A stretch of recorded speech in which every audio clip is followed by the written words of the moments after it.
मीरा बसमधून उतरली आणि तिच्या मुलाला श्लोकला कडेवर घेऊन खाली मान घालून एक बॅग घेऊन तिच्या घराकडे चालू लागले. रस्त्याने जाताना जो कोणी दिसेल तो तिच्याकडे सहानुभूतीने पाहत होता. तिची अवस्था पाहून स्पष्टपणे कळत होते की दरवेळीप्रमाणे यावेळी सुद्धा तिच्या नवऱ्याने निलेशने तिला बेदम मारहाण केली आहे. तिची जुनाट साडी होती, सामानाची लहानशी बॅग, अंगभर लपेटून घेतलेल्या साडीचा पदर आणि कडेवर 3 वर्षाचा मुलगा. रस्त्याने भेटल्यावर कोणी उगाच प्रश्न विचारू नयेत म्हणून मुद्दाम नजर चोरून चालत होती. चालता चालता एकदाची घरी पोहोचली. तिला बाहेरून येताना पाहून तिच्या वहिनीने तिच्या परिस्थितीचा अंदाज लावला. ती येताच तिचे कोरडेपणाचे स्वागत झाले, कारण ती आता इथे हवेहवेशी राहिलेली नव्हती. राहणार तरी कशी? दर 2-4 महिन्यातून एकदा माहेरी यायची, तीही तिच्या सासरून कंटाळून. नवऱ्याच्या मारायला आणि सासूच्या त्रासाला ती खूप कंटाळली होती. घरी तिच्या बाबांना तिच्याबद्दल खूप सहानुभूती होती, पण आईला मात्र लोक काय म्हणतील याचे टेन्शन होते. म्हणून तिची आई तिच्या सासूची माफी मागून मीरा पुन्हा सासरी पाठवून द्यायची. मीराचा नवरा निलेश स्वभावाने खूपच तापट होता. दिवसभर बाहेर नोकरी करून आल्यावर जेव्हा सासू हिच्याबद्दल काही बाई त्याला सांगायची, तेव्हा गोष्ट कितीही लहान असली तरीही हा मीराला खूप मारायचा. त्यातच भर म्हणजे तिची नणंद सुद्धा जवळच राहायची. राहिलेली कसर ती भावाचे आईचे कान भरून पूर्ण करायची. मीराला वाटले होते मूल झाल्यावर परिस्थिती बदलेल, पण त्यानंतर परिस्थिती आणखीनच वाईट झाली. सासूबाई नेहमीच हिच्या मुलाला हिच्यापासून जास्तीत जास्त दूर कसे ठेवता येईल याचा प्रयत्न करायची, पण तरीही मुलगा आईसाठी खूप रडायचा. म्हणून मग नाईलाजाने त्याला तिच्याकडे द्यायची. मुलगा 6 महिन्याचा झाल्यावर मीराने पुन्हा कामावर जायचा सुरुवात केली होती. ती एका हॉटेलवर भाकरी करण्यासाठी जात होती. तसे पाहता तिला मुलाला सोडून कामाला जायची अजिबात इच्छा नव्हती, पण सासूसमोर काहीच बोलू शकत नव्हती. आधीच घरी सासूबाई साखर, तेल, मीठ यासारख्या साध्या गोष्टीसुद्धा लपवून ठेवायची. घरातील शिळे अन्न वाया जाऊ नये म्हणून हिला आधी तेच खायला लावायची. घरी नवऱ्याचा तिचा पगार सगळा सासूबाईंना द्यावा लागत असे, म्हणून स्वतःसाठी 1 रुपयासुद्धा खर्च करता येत नाही. सासूबाई एखाद्या गोष्टीसाठी पैसे मागितले तर पुन्हा तिच्या नवऱ्याचे तिच्या विरोधात कान भरायच्या आणि मग पुन्हा त्याचा मार खायला लागायचा. आता तिला कळून चुकले होते की नवऱ्याला सांगून काहीही उपयोग होणार नाही. आता तर सासूबाईंनी हद्दच पार केली होती. त्या त्यांच्या मुलासमोरच नंदेच्या मुलाला चांगलं चांगलं खायला द्यायच्या आणि जेव्हा मीराचा मुलगा हट्ट करेल तेव्हा त्याला मारायच्या. श्लोक आता 3 वर्षाचा झाला होता. आता तो खाण्यापिण्याच्या वस्तूसाठी हट्ट करायचा, पण सासूबाई मात्र त्याला घरी केलेले साधे जेवण भरवायच्या आणि स्वतःच्या मुलाला मात्र गोडधोड करून खाऊ घालायच्या. मीराने 1-2दा बघितले होते. तिला वाटले आज ना उद्या सासूबाई आपल्या मुलाचा सुद्धा लाड करतीलच, पण मात्र सासूबाईंनी त्याचा लाड केला ना कधी त्याला आपुलकीने काही भरवले नाही. आता मात्र मीराचा संयमाचा बाण सुटत चालला होता. ती कामावर असताना तिचं मन मात्र सतत आपल्या बाळाच्या विचारात असायचं. त्याने काही खाल्ले असेल का? सासूबाईंना त्याला मारले तर नसेल? याच गोष्टीचा ती सतत विचार करायची. शेवटी सगळी हिंमत एकवटून तिने तिच्या नवऱ्याला निलेशला सांगितले की अजून आपला मुलगा श्लोक लहान आहे, तो थोडा मोठा होईपर्यंत ती कामाला जाणार नाही आणि याच गोष्टीवर तिच्या नवऱ्याने तिला मारले होते. म्हणूनच ती पुन्हा एकदा माहेरी निघून आली होती. तिला पाहून तिची आई गीताताई म्हणाल्या, "का ग, आता काय झालं? आणखीन अजून किती दिवस हेच चालणार आहे? मला वाटलं की तुला मूल झाल्यावर सगळं सुरळीत होईल, पण इथे तर सगळे पहिल्यासारखंच आहे. दर 2-3 महिन्यात तुझी चक्कर माहेरी असतेच. तुझ्या वयाच्या लग्न झालेल्या मुली स्वतःच्या घरी चांगले स्थायिक झाल्यात आणि तुझं तेच रडगाणे सुरू आहे. आपल्या आईचा कसा स्वभाव आहे हे तिला माहीत होतं, त्यामुळे आई हेच बोलन हे मीराला अपेक्षितच होतं. पण ती गीताताईला म्हणाली, "आई, काळजी नको करू. तुला अजून जास्त दिवस त्रास नाही होणार माझा." मीराचे बोलणे ऐकून आईला नवल वाटले. मीराच्या बोलण्यात आलेला निर्धार जाणवत होता. मीराच्या मनात नेमकं काय चालू आहे हे जाणून घेण्यासाठी गीताताईने तिला विचारले, "म्हणजे तू नेमकं काय करणार आहेस? तुझ्या मनात काय चाललंय?"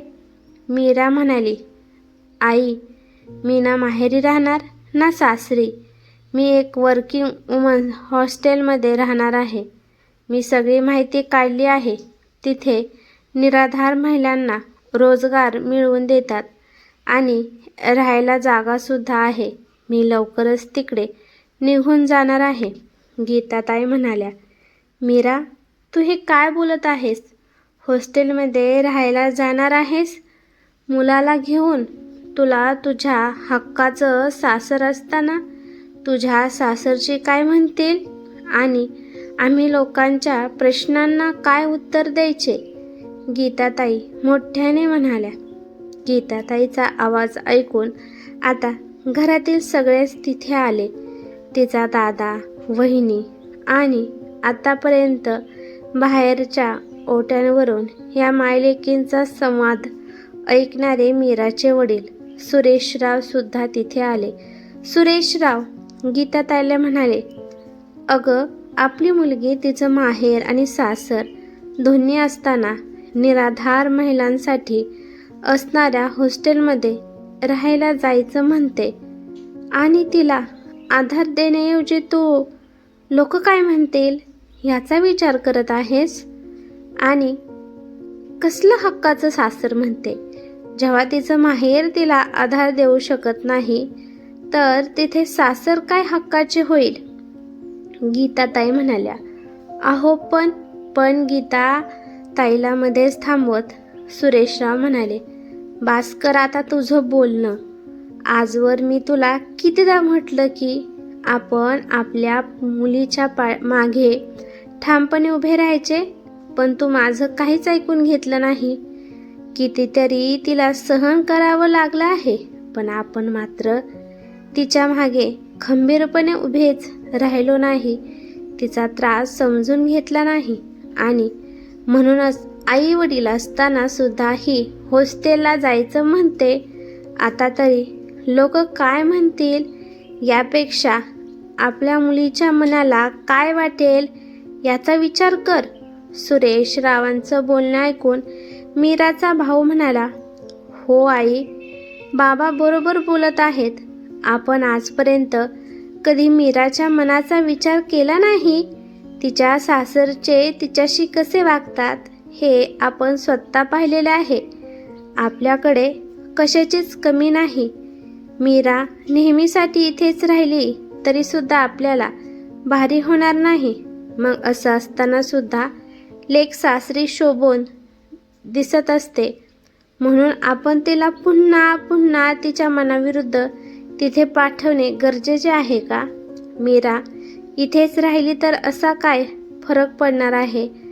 आपल्या नवऱ्याचे हे बोलणे ऐकून तिच्या वहिनीला तिच्या नवऱ्यावर अभिमान वाटला, कारण तिच्या नवऱ्याचे विचार किती उच्च आहेत.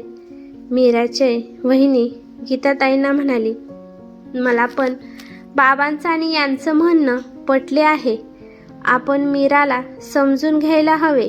सगळ्यांचे बोलणे ऐकून मीराला भरून आले. आज पहिल्यांदा तिला तिच्या माहेरच्यांचं भक्कम साथ मिळत होती. तिच्या आईला सुद्धा आपली चूक कळून आली. आपल्या मुलीची अवस्था पाहून तिच्या आईलाही भरून आले. मीरा घरी आली की शेजारच्या बायका तिच्या आईला टोचून बोलायच्या, म्हणून तिच्या आईला नेहमीच तिला सासरी परत पाठवायची घाई व्हायची. त्यांना वाटायचं की आज ना उद्या परिस्थिती बदलेल, पण परिस्थिती काही बदलायची नाही. पण मुलीवर इतके वाईट दिवस आले की ती हॉस्टेलवर राहायच्या गोष्टी करते. त्यांना मनोमन वाईट वाटलं. त्यांनी मुलीला प्रेमाने जवळ घेतलं आणि तिला सांगितलं की आम्ही सगळेच तुझ्यासोबत आहोत आणि तुझा कुठलाही निर्णय आम्हाला मान्य असेल. म्हणून त्यानंतर बरेच दिवस झाले तरी यावेळी मीरा घरी परत आली नाही. म्हणून मीराचा नवरा निलेश स्वतःच मीराची काय परिस्थिती आहे हे पाहण्यासाठी तिच्या माहेरी आला.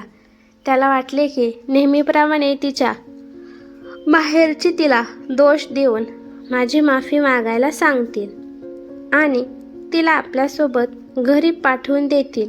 पण यावेळी मात्र तिच्या माहेरच्यांनी त्याच्यासोबत पाठवायला तिला साफ नकार दिला आणि निक्षून सांगितले की जोपर्यंत तुम्ही तुमची वागणूक सुधारत नाही तोपर्यंत मीरा घरी परत येणार नाही. बायकोच्या माहेरच्या लोकांचा निर्धार पाहून निलेशला कळून चुकले होते की मीराच्या घरचे नेहमीप्रमाणे इतके सहजपणे तिला घरी पाठवणार नाही.